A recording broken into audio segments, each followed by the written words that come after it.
ঢাকা শিক্ষা বোর্ডে ভালো ফলাফলে চমক দেখিয়ে নরসিংদীর নাসিমা কাদির মোল্লা হাই স্কুল অ্যান্ড হোমসের শিক্ষার্থীরা ৩২০ জন পরীক্ষার্থীর মধ্যে ৩২০ জনই পেয়েছে জিপিএ 5। সর্বোচ্চ ফলাফলে শিক্ষার্থীদের ছিল বাঁধভাঙা উল্লাস। সেই আনন্দ উল্লাসে শিক্ষার্থীদের সঙ্গে যোগ দেন অভিভাবকরাও।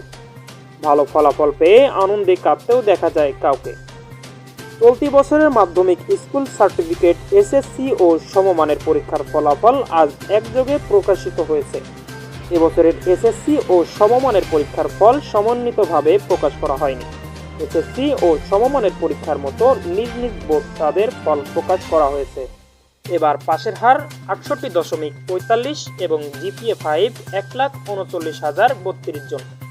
এর মধ্যে পাশের দিক থেকে এগিয়ে আছে মেয়েরা। এছাড়াও জিপিএ 5 পাওয়ার ক্ষেত্রেও এগিয়ে আছে মেয়েরা। বৃহস্পতিবার 10 জুলাই দুপুর 2টায় স্ব বোর্ডের ওয়েবসাইটে ফল প্রকাশিত হয়। কেন্দ্রীয়ভাবে ঢাকা শিক্ষা বোর্ড সাব বোর্ডের চেয়ারম্যান ফলাফলের সারসংক্ষেপ তুলে ধরেন। সংশ্লিষ্টরা জানান, এবার কেন্দ্রীয় ফলে জিপিএ 5 কমলেও আমাদের স্কুলের পরীক্ষার্থীরা শতভাগ জিপিএ 5 পেয়েছে।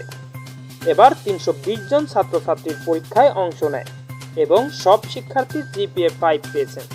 পরীক্ষায় অংশগ্রহণকারী মেয়েদের সংখ্যা ছিল 7,79,757 জন।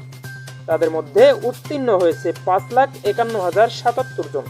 মেয়েদের মধ্যে পাশের হার 70.67%। অন্যদিকে পরীক্ষায় অংশগ্রহণকারী ছেলেদের সংখ্যা ছিল 6,99,553 জন, যেখানে পাশ করেছে 4,55,477 জন। ছেলেদের মধ্যে পাশের হার 65.11%।